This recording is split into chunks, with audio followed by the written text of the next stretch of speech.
Good morning students, myself Priyanka. Today we will continue our third chapter's question answer. अपने third chapter के question answer कर रहे थे, आज अपने लॉन्ग क्वेश्चन आंसर्स टाइप के करेंगे। ठीक है, तो लॉन्ग का फर्स्ट देखो बच्चों, what kind of climate and soil does cotton require to give a good yield. मतलब कि कॉटन की फसल के लिए अपने को कौन सी मिट्टी की और कौन से टाइप की अच्छे क्लाइमेट की ज़रूरत होती है। तो बच्चों इसका आंसर लगाओ पेज नंबर 26 पे।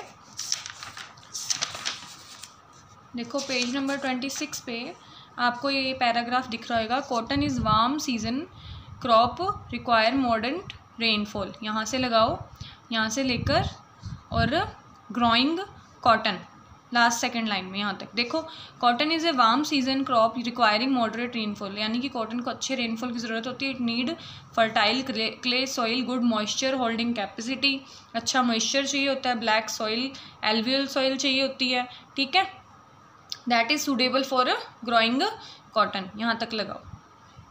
सेकंड क्वेश्चन देखो, second question is name and explain the one sentence of each step involving to in converting cotton growing plant on cotton cloth. यानी कि एक एक स्टेप बताना है जिसके अंदर कॉटन जो है कॉटन प्लांट से बनाई जाती है। तो देखो इसके अंदर पेज नंबर आप आ जाओ 27 पे। पेज नंबर 27 पे आपको सबसे ऊपर गिनिंग की प्रोसेस दिखाई दे रही होगी।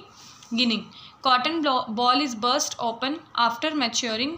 वी कैन, यहाँ पे 1 लिखा हुआ है ना, 1 को काट के लिखो, we can see the seed covered with cotton fibres. यानी कि कॉटन के फाइबर्स से जो सीड होता है वो कवर्डेड होता है। Fibre are then separated from seeds by combing. तो फाइबर्स को एक प्रोसेस कॉम्बिंग से अलग कर दिया जाता है जिसको अपने गिनिंग बोलते हैं। यहाँ तक लगाओ पहले। उसके बाद में नीचे लिखा हुआ है स्पाइनिंग, इस पॉइंट पे आओ, फिर स्पाइनिंग से दोबारा लगाओ। Spinning, the fibre are then spun into yarns. The fibre को किस में कन्वर्ट कर दिया जाता है, यार्न्स में। By drawing out and twisting fibre together. कैसे किया जाता है ट्विस्टिंग, यानी कि एक दूसरे के साथ उसको मिक्स करके ट्विस्ट करके। This process is making yarn from fibre is known as spinning. यहाँ तक लगाओ। इस प्रोसेस को अपने क्या बोलते हैं, स्पाइनिंग। ठीक है, तो यहाँ तक लगा लिया। उसके बाद में अपने आ जाओ लास्ट पॉइंट पे, वेविंग पे। वेविंग देखो, a fibre is made up of 2 sets of yarn. अब देखो आगे यार्न बन गया, यार्न के बाद में अपने देखो यार्न्स जो है उनको अरेंज किया आपस में, तो उससे क्या बन गया, वेविंग।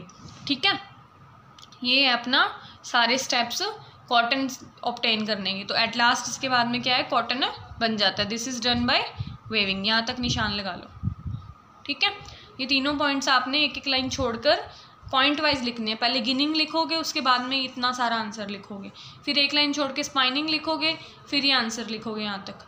ठीक है, उसके बाद में आप लास्ट में वेविंग लिखोगे, फिर यहाँ तक आंसर लिखोगे। ठीक है, फिर नेक्स्ट क्वेश्चन एक लाइन छोड़कर स्टार्ट करोगे। थर्ड क्वेश्चन देखो, what advantage does cotton have over synthetic cloth. अब कॉटन के अंदर सिंथेटिक क्लॉथ के बजाय क्या एडवांटेज होती है। तो पेज नंबर 27 पे आओ।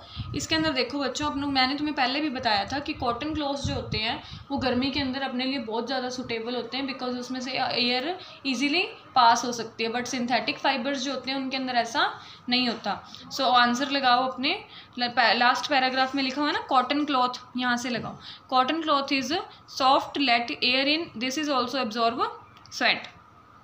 ए cloth that lets air is it in sad breathe. इसको क्या कहा जाता है, हवा क्रॉसिंग होना। The advantage of cotton cloth is the sweat absorbing. अब कॉटन के अंदर देखो स्वेट एब्जॉर्ब करने की अच्छी क्वालिटी होती है। मतलब गर्मियों के अंदर ज़्यादा पसीना आता है तो कॉटन को स्वेट तो एब्जॉर्ब करना ही चाहिए। ठीक है, आगे देखो यहाँ से फिर देखो, the air breathe this result in the cooling down of body. जो एयर पास की जाती है जिसकी वजह से क्या होता है, कूलिंग डाउन, यानी टेम्परेचर बॉडी का कम हो जाता है। Cotton clothes are therefore comfortable to wear especially in hot and humid weather. यहाँ तक निशान लगाओ, यहाँ से लेकर कॉटन क्लॉथ से यहाँ तक वेदर तक, लॉन्ग का थर्ड। आगे देखो नेक्स्ट क्वेश्चन बच्चों, outline the process of making woollen clothes. तो पेज नंबर 28 पे आओ, जिसके अंदर वुलन क्लॉथ्स की मेकिंग प्रोसेस बतानी है। तो पेज नंबर 28 पे वूल लिखा हुआ है। इस पैराग्राफ में देखो, wool is fibre derived from the hair of sheep and some other animals. कुछ शीप और कुछ अदर एनिमल्स के बालों से क्या बनती हैं, wool. Removing the wool from the sheep using special clipper called shearing. जैसे जो स्पेशल क्लिपर्स का यूज़ किया जाता है उसको क्या बोलते हैं, shearing. After shearing the wool is packed in bales and transported to the mills, और दूर दूर भेज दिए जाते हैं। Here it is clean then combed by the machine, उसके बाद में उसको मशीन से कॉम किया जाता है और स्पन के अंदर फाइबर बना लिया जाता है। This fibre is then woven and knitted to make a woollen cloth. अब इस गोलों से, जो ये छोटे छोटे गोले होते हैं, उनसे क्या किया जाता है, नीटिंग की जाती है या फिर वोवन प्रोसेस से वुलन क्लॉथ बनाए जाते हैं। तो ये पैराग्राफ कंप्लीट लगाओ लॉन्ग का 4th, वूल से लेकर वुलन क्लॉथ्स तक। इसके बाद देखो question number 5, how is silk obtain, silk obtain कैसे किया जाता है। तो इसका पेज नंबर 28 पे आंसर लगाओ। सिल्क वाला पैराग्राफ दिख रहा होगा आपको। इसके अंदर देखो, silk is obtain from cocoon of silkworm, silkworm are fed on the leave of mulberry tree, each worm spins a continuous thread up to 800 metre long make a cocoon. यानी silk जो है cocoon से बनाया जाता है, silk worm से। कहाँ रहता है ये, शहतूत के पेड़ पर रहता है, उसकी पत्तियाँ खाता है। ईच वॉर्म, जो हर एक वॉर्म होता है यानी हर एक कीड़ा होता है, 800 मीटर लॉन्ग जो है कुकून से कपड़ा बना सकता है। इस the cocoon is boiled in water, आगे देखो प्रोसेस क्या होती है।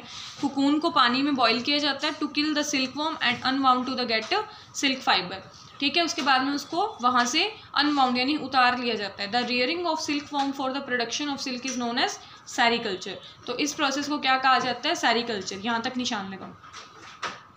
लॉन्ग के 5th का सिल्क इज ऑब्टेन से लेके सेरीकल्चर तक। आगे देखो question number 6, how is jute fibre made from the jute plant, jute fibre जो होता है वो जूट प्लांट से कैसे ऑब्टेन होता है। तो पेज नंबर 29 पे आओ।